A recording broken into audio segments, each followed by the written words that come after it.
Hello again, everybody. I'm Scott Casper, and it's time to take a look at the news and features from USA Wrestling, the national governing body of our sport. Well, now it's time to head to Fargo, North Dakota. It was last week we reported on the Phase 2 World Team Trials in both women's freestyle and men's Greco. Only 2 spots remained on this year's World Team in men's freestyle. Jimmy Kennedy grabbed the first one at 134. As national champ, Kennedy sat out until the best-of-3 series, where he drew 2012 Olympic bronze medalist Coleman Scott. In 2 competitive bouts, Kennedy beat Scott 4-2 in the first and really opened up the offense on his way to a 10-0 tech fall. That was in bout 2. Kennedy will now head to his first senior world championships. The big thing that I did, I kept my balance and I didn't freak out and kept my composure, and I was able to slide my arm back in place and avoid giving up that takedown. So. Next, we go to 154. Nick Maribel was able to claim the world team spot at his new weight. As a national champ, he also advanced directly to the final series, where he drew Nebraska star James Green. Maribel won a very close 2-1 victory in bout 1 and controlled the second on his way to an impressive 8-2 win and his first trip to the World Championships. The thing I've been most excited about is wrestling with some of the guys on our team. We've got some awesome guys on the team. Ed Ruth, Jordan Burroughs, Varner, all of these guys are just so good, and I'm just glad that I can be a part of this team that I think can win a team world title. Well, the Greco-Roman action continued in Fargo with the junior division. It was loaded with high school superstars. In a battle of returning junior Greco-Roman champs, Idaho's John J. Chavez put on a great show, scoring a 5-pointer and scoring turns from the mat for a 10-0 tech fall over the very talented Chandler Rogers of Oklahoma. Chavez was named the outstanding wrestler in Greco for his performance. I just train a lot more Greco than the other guys. My coaches are phenomenal. You know, they're world-class coaches, no doubt in my mind. And, you know, having all that knowledge, all that technique, the training, it really all just adds up. Well, 2 wrestlers remained alive in the quest for a coveted junior triple crown. California's Randon Miranda earned a 14-4 tech fall over Connecticut's Zach Murillo. That in the finals at 100. That kept his triple crown hopes alive. I wanted to dominate this match. I came in, and my semifinals was pretty tough. I thought that should have been the final match, but they paired the bracket some way, so I want to show that I could dominate this tournament. Arizona's Danny Vega also stayed in the hunt for a triple crown with an impressive 7-2 win over Todd Small of Georgia at 106. I believe I wrestled pretty well because last year I wasn't so technical when it came to Greco. I kind of sealed the deal here by doing this. We go to the heavyweights. 2013 junior world bronze medalist from Minnesota, Sam Stoll, won the title with a 2-0 win over Darius Jones of Illinois. It's always fun winning a Fargo title, you know. This isn't the end of my Greco wrestling, you know. People think I'm going to Iowa, it's the end of Greco, but no. You know, I'm always going to wrestle Greco. It's never going to change. Next up, 220 pounds, it was Utah's Roy Nash who earned his 5th Fargo national title when he took out Wisconsin's Tyler Schmidt. It was 13-8 in the finals. Nash was a double junior champion in 2013 and a double cadet champion in 2012. I knew that I could beat him. I had the potential. I know, especially this last year, competing in the Opens and placing 8th at Opens, and just all that, knowing that I've become better, and knowing that he's probably has too. But just knowing that if I stay solid and execute, that I could definitely win this match. Well, the very powerful Samuel Corbray of Oregon had a spectacular throw on his way to an 8-0 shutout victory over Oklahoma's Joel Dixon in the finals. That's now 3 career Greco titles in Fargo for Corbray, who owns 2 cadet national gold medals as well. Every year as a young underdog, every match is just a grind, a battle. There's no match that you think you're just going to definitely win. So you come in against bigger and older guys and just putting things together. We're wrestling your match and capitalizing off their mistakes is what helps you. 2-time cadet world team member Taylor Lamont of Utah beat Keegan Calkins of Illinois 7-2 in the finals at 126. Lamont won a cadet national title in freestyle just last year. This year didn't go as well as I wanted it at all. Wanted to come here and kind of make myself a little happier by winning a national title. I think I wrestled great. Just hopefully next year I can transfer that over to Worlds. New York looked strong in the finals with 3 individual golds. William Cole, son of Cornell coach Rob Cole, rolled to a tech fall over New Jersey's William Kwai in the finals at 132. Ronaldo Rodriguez Spencer put on a show with a tech fall over Sir Romeo Howard of Illinois in the 145-pound finals that gave New York its second title. Well, Burke Paddock made it 3 for New York with a quick tech fall over Minnesota's Jake Deutschlander in the 160-pound finals. And Utah's Brooks Robinson pinned Colorado's Nick Tarpley late in the first period of the finals at 152. Minnesota's Skylar Petrie edged New Jersey's Anthony Cefalos 2-1 in the 120-pound medal match. And Missouri's Blake Clevenger finished second in the event last year, but grabbed gold this year with an 8-1 victory over Georgia's Rudy Gillian at 138. Idaho's Dorian Sapien put away Corbin Nerschel of Kansas 12-6 at 113. And Georgia's Justin Rivera came from behind to beat Ohio's Andrew Cowell 4-2 at 182 pounds. Illinois repeated as the team champ with 69 points. Minnesota finished in second with 51, and Utah finished in third with 38. When we return, we'll wrap up the women's division. Stay tuned. You're watching USA Wrestling Weekly.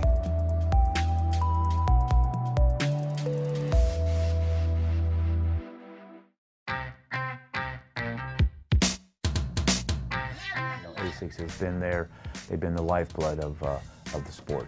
It's been a long time, and they've been at the top of the game every year, forever. And I'll tell you what, now that I think about it, maybe that's where I've gotten my inspiration, because you know, I always want to be in the top of my game in wrestling, and I think that's where ASICS is and wants to be as well.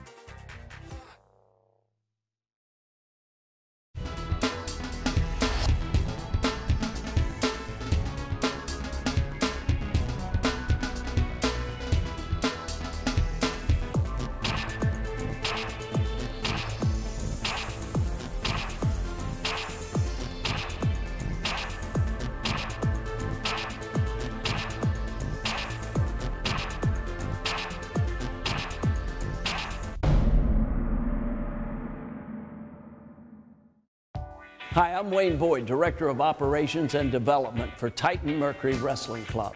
The club was founded to help wrestling worldwide, especially at our senior level, of course at the collegiate level, and the high school level. But the most important level for Titan Mercury Wrestling Club is the kids level. And these are some of the guys today that will be tomorrow's Olympic champions. Let's hear it, guys. Titan Mercury! That's Titan Mercury Wrestling Club, San Marino, California.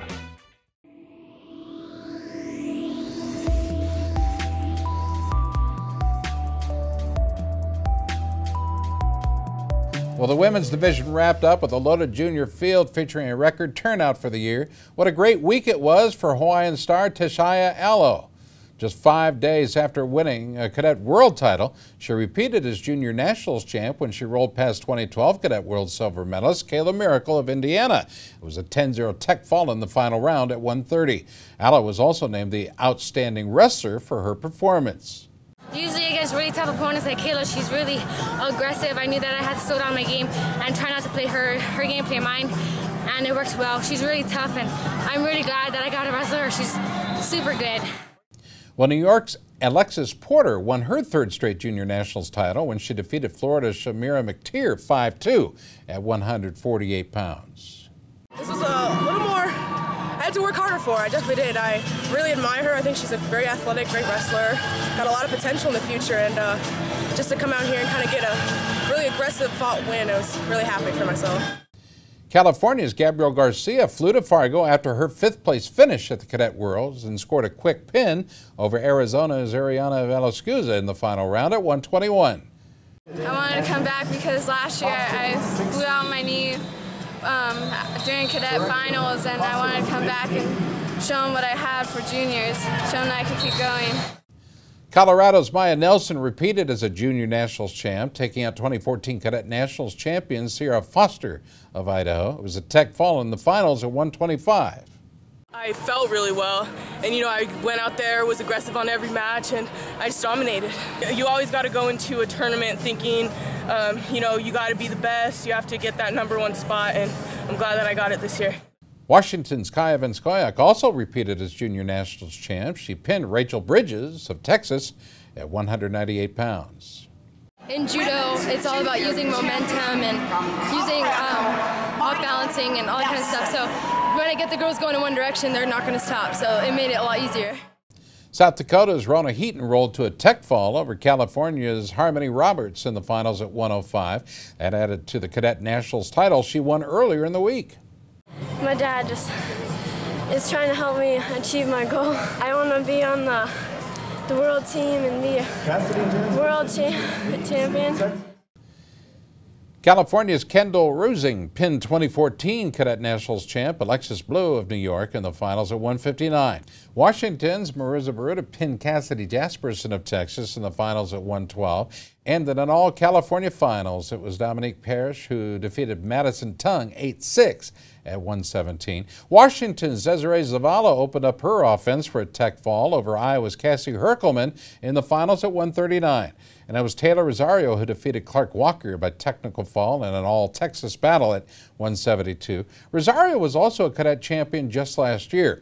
And twins Regina and Marina Doi of California were declared co-champs at 97. California in the end repeated as team champ with 112 points, while Washington finished a distant second with 52. Texas, however, a little closer in third with 48 points. Good job to all those young ladies. Stay tuned. We'll be right back.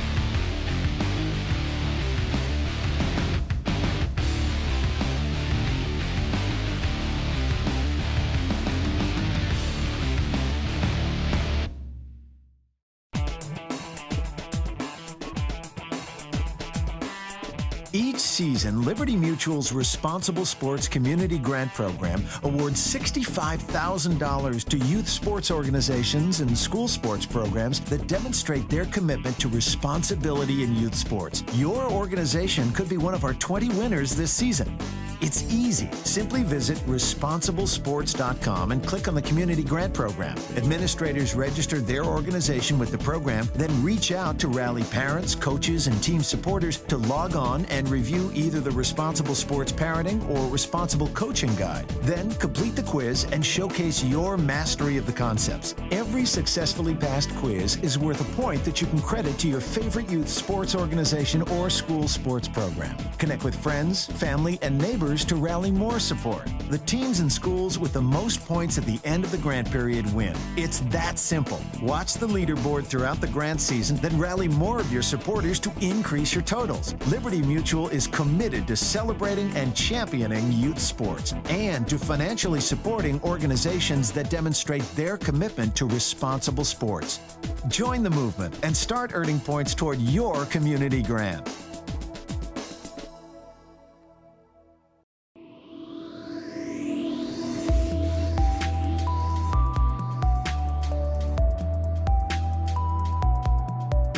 Well, the women's junior duels are the highlight of midweek in Fargo, and this year's tournament was the largest ever. It all boiled down to the traditional powerhouse of California. They faced an inspired team from Washington. California had won 5 dual titles, while Washington, well, they'd never won the event. Things were about to change. Washington came out on fire and won 4 of the first 5 bouts, including an opening pin at 139 from junior national champion Desiree Zavala and a big victory at 198 from former cadet national champion Ryan Gibbon, who also won by fall. California only won 1 early on. It was junior national champ Kendall Rusing at 159. She won by pin.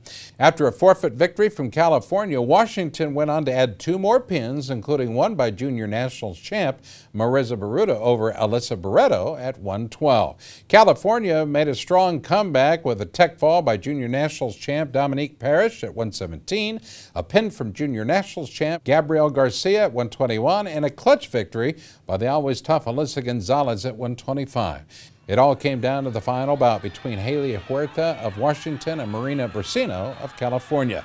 With her teammates cheering her on, Huerta put on a gutsy performance and picked up a 9-4 decision to make the final score Washington 32, California 27. Coach Merle Crockett talked about Washington's first junior women's duels title. We had a very intensive wrestling camp, and the girls trained extremely hard, and they were a real good group to coach, and they listened and they learned as they went through the tournament, and it was just a lot of fun to coach these girls. Here's the national champ, Marissa Beretta. As a national title by myself, it just feels great knowing that all your hard work and stuff pays off, and as a team, knowing through all the stuff we've been through and stuff, and coming together and finally winning our first national title is just amazing. It's just indescribable. Ron Gibbons, who scored a clutch pin for Washington, talked to us about the team unity. I threw it head and arm, hoping for the best. I had to wait to set it up and got to win with it. So got the points for my team, and every single person here had a great part. Well, the Cadet Nationals wrapped up the freestyle competition. It was headlined by two talented stars who both captured Cadet Triple Crowns. Wisconsin's Bo Bresky got the first triple at 170 when he beat explosive Kamal Bay of Illinois 9-6 in the finals. Bresky bolted to a 6-0 lead in the first 20 seconds of the bout, but Bay quickly scored his own points to tighten up the score. A late takedown from Bresky would ultimately secure the victory. I really haven't had a battle like that in a long time. It really means a lot when you have a battle. You have to work for something, whether then it's just getting handed to you. So, I'm not happy I gave up points, but I'm happy I had a good match. Minnesota's Keegan Moore notched his own Triple Crown at 182 with a 7-0 win over Utah's Wyatt Coling. Moore outscored his 5 Cadet Nationals freestyle opponents by a combined 52-0. Because knowing he's the best guy in the country and they can't even score me makes it real good. Feel great about it. I got good defense. I'm athletic, that's what helps. I got good defense. I know how to down block in my head. Indiana's Nick Lee earned a quick 11-0 tech fall over Jamie Hernandez of Illinois, that in the finals at 132. He was named the outstanding wrestler of the Cadet Freestyle Tournament.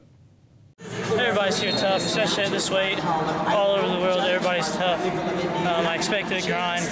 It was tough, but adrenaline pumping and right preparation got me the job done. Indiana's Chad Redd scored 2 second-period takedowns and then held off California's Jaden Enriquez in the finals for a 4-3 victory at 126. The victory from Redd put Enriquez one event short of the Triple Crown. That guy had great position. He kept moving his feet.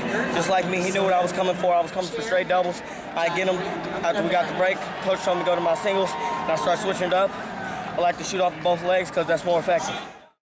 Cadet Greco-Roman champ Austin Gomez of Illinois beat Ben Freeman of Michigan 11-0 to claim a double title. I don't think I performed my best this tournament. I had 3 real close matches. First round, I was losing. Third round, I won 10-10 on criterion. Semifinals, I won 3-2. So I didn't think I performed my best. California's Nicholas Aguilar was a double Fargo champ at 94, beating Ohio's Dylan D'Amillo by a 13-0 tech fall in the finals. I knew I came in first year I was going to All-American for freestyle because I'm a folk style wrestler, taking the shots and stuff. But I don't know, just a lot of preparation. Arizona's Roman Bravo Young was the third to win a title in freestyle and Greco when he defeated Pennsylvania's Max Murin 9-0 in the finals at 100. And Missouri's Ethan Karsten also completed a Fargo double by cruising past Shane Oster of Illinois. The score there 10-0 in the finals at 138. Another double title went to Matt Stencil of Ohio. He beat Cadet Folkstyle National Champion Kobe Woods of Indiana 13-4 in the finals at 195. 2014 Cadet Folkstyle Nationals champ Paul Conrath of Indiana topped Ian Timmons of Nevada 8-2 at 106. Dylan Duncan of Illinois took a 12-4 win over Yanni DiComahalis of New York at 120. And New Jersey's Brandon DeLavia beat Cadet Nationals Greco champion Owen Webster of Minnesota 11-7 at 160. Jared Verkleeren of Pennsylvania won by a quick 10-0 tech fall over Greco champion Matthew Park of Idaho at 145. And Iowa's Gannon Gremmel broke a 6-6 tie late in the match to edge out Michigan's Luke Reddy 8-7 in the finals at 220. Oregon's Asawaru Odigzua held off Hunter Mullins of Washington 3-2 at heavyweight. And Colorado's Malik Heinzelman earned the title at 88 pounds, scoring the final 10 points in a 16-6 tech fall over Jason Holmes of Arizona. Washington's Trey Meyer pulled out an exciting 9-7 win over Missouri's Johnny Blankenship in the finals at 152. In Illinois, well, they'd go on to repeat as team champs with 88 points. Pennsylvania finished in second with 58, and Ohio had 51 to finish in third. Stay tuned. There's more USA Wrestling coming up next.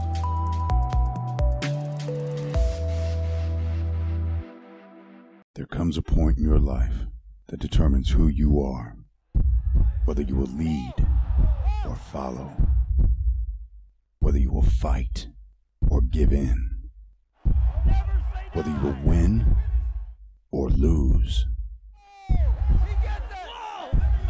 and what you will count as your victory.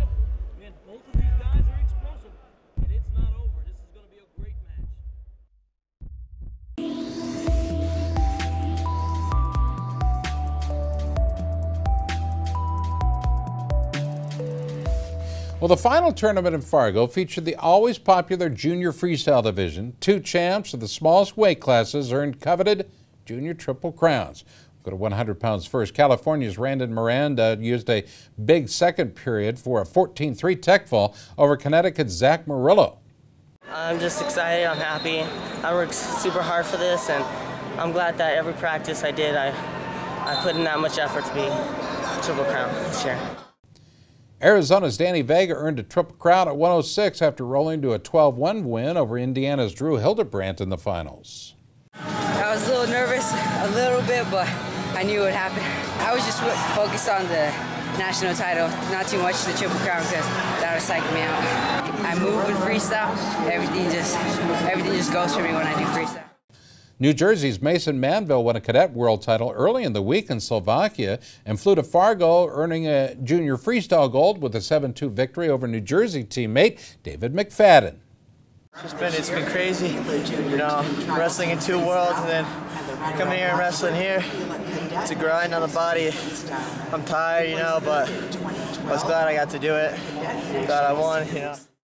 2013 Junior Nationals freestyle champ Ryan Blees of North Dakota won for a 2nd straight year when he beat tough Logan Massa of Michigan. It was 5-2 in the finals at 152. Blees was also named the outstanding wrestler for his performance. Always gives you a little taste of what you need to go into the college room training, you know. You're soaking it all up. It's your last one. It's in my backyard, you know, Fargo, North Dakota. So, I mean, it was an easy choice. I love the tournament. Everyone loves the tournament. It was an easy choice. Minnesota's Tommy Thorne won his 2nd career Junior Nationals freestyle title. He stopped Missouri Keyshawn Hayes 5-1 in the finals at 132. Honestly, I had wrestled him just a few weeks ago at junior duels, and I had scored a lot on counterattacks. And I knew it was going to be different this time, but I knew he was good on his counterattacks, so I knew I couldn't rush it. And I mean, it was slow pace, and finally I felt my opportunity to get the front head, and I took it. 2014 junior folk style champ Mitchell McKee of Minnesota rallied for a wild 10-8 win over Charles Tucker of New Jersey in the finals at 126. I was doing a lot of extra stuff, working on my shots and stuff, because last year I didn't feel like I had a good shot, you know, so I went and I worked and just worked on getting 1 good shot, and then I worked on getting 2 good shots. I just kept working and paid off. Oklahoma's Chandler Rogers captured his 4th Fargo title with a 10-0 win over New Jersey's Joseph Johnson at 170. His other titles were all in Greco-Roman, where he earned 1 as a junior and 2 as a cadet.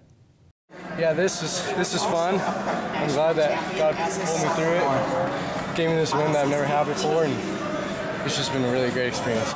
In an all-Minnesota final, junior folk style champ Bobby Stevenson edged 2012 cadet triple crown winner Lance Bennick of Minnesota. The score there 3-1 at 195. 2013 cadet nationals champ Isaiah White of Illinois was sharp in a 9-3 win over Pennsylvania's Vincenzo Joseph at 145. In 2014, junior folk style champ Adarius Jones of Illinois beat Jesse Webb of Massachusetts in the heavyweight finals 3-0. 2013 cadet nationals freestyle champ Jack Mueller of Texas rolled to a 12-1 win over Missouri's Matthew Schmidt at 113. And Ohio's Austin Assad trailed 5-0, but came back for an 11-8 win over Georgia's Sean Russell in the final round at 120. And Utah's Matt Finley was down 6 early, but rallied for an 18-8 tech fall over Pennsylvania's Brock Zakurl at 138.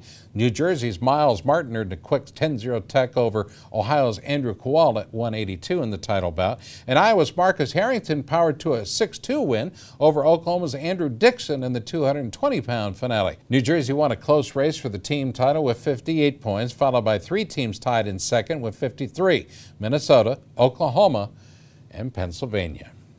All right, it's time for our Photo of the Week contest. The pictures are sent in from families and fans from around the country.